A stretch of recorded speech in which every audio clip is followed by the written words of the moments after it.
Siap. Baju rabin Kak Saduga, Basengan Kak Jubata. Arus.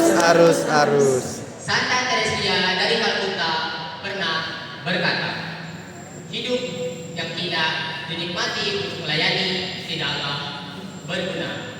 Dalam memperingati bulan kitab suci nasional pada tahun ini, kita dituntut tidak hanya untuk mendengarkan, melihat, dan membaca, tapi kita dituntut untuk mengimani dan merealisasikan hal tersebut. Perkenalkan, nama saya Plastian Ananda Nikola, perwakilan dari stasi Santo Petrus Ngara. Pada kesempatan kali ini, saya akan mentuturkan cerita kitab suci yang diambil dari Injil Perikop Bilangan bab 21 ayat 4 sampai dengan 9. Begini ceritanya. Cerita bermula dari bangsa Israel dibebaskan dari bangsa Mesir atas perbudakan. Dari bangsa Israel turun dari Gunung Korma menuju Laut Teberau untuk mengelilingi tanah Edom. Dan tidak tahanlah lagi bangsa Israel tersebut dan berkata-kata kepada Musa,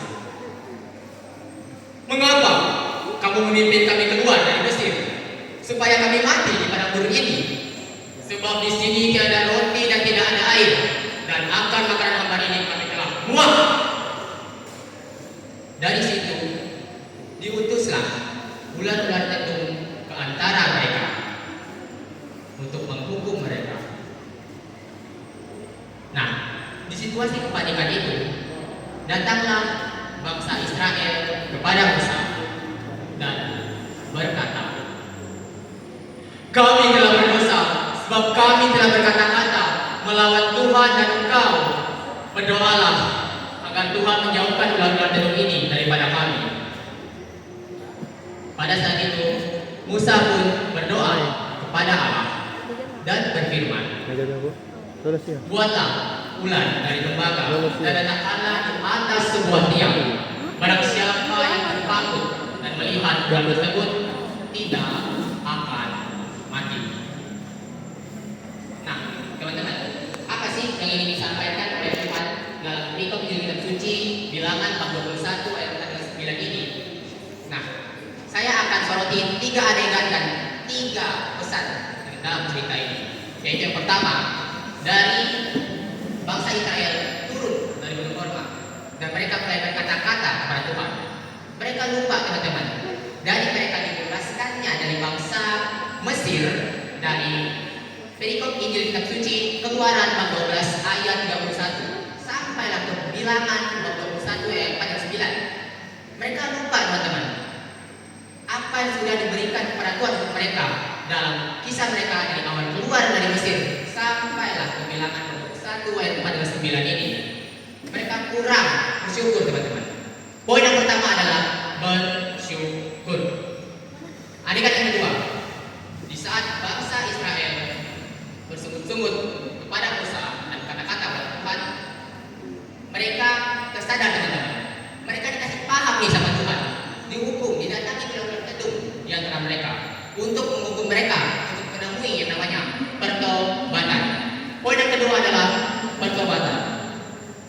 Adegan ketiga, di saat mereka dihukum dan mereka mengakui kesalahan mereka pada saat itu, Tuhan pun menyampaikan kepada Allah permohonan dari bangsa Israel tersebut. Nah, teman-teman, yang saya akan soroti di sini adalah poin yang ketiga. Di saat bangsa Israel sudah berkata-kata melawan Tuhan, tapi sini Tuhan masih memberi kesempatan, masih memaafkan.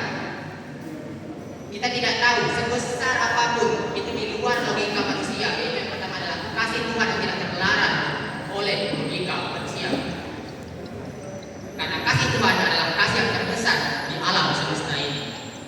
Poin yang ketiga adalah kasih dan penebusan terhadap bangsa Israel. Nah, apa yang kita disimpulkan dari bacaan tersebut? Yang bisa kita simpulkan adalah 3 poin tadi, yaitu bersyukur, bertobat, dan kasih. Itu sangat-sangat dasar dalam kehidupan kita sehari-hari. Ingat, belakang.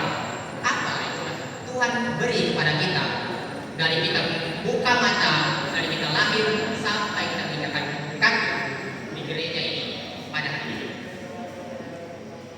Dan ingat teman-teman, Paulus 2 pernah berkata, bukalah pintu hatimu untuk Kristus, sebab Kristus adalah sumber jalan keselamatan.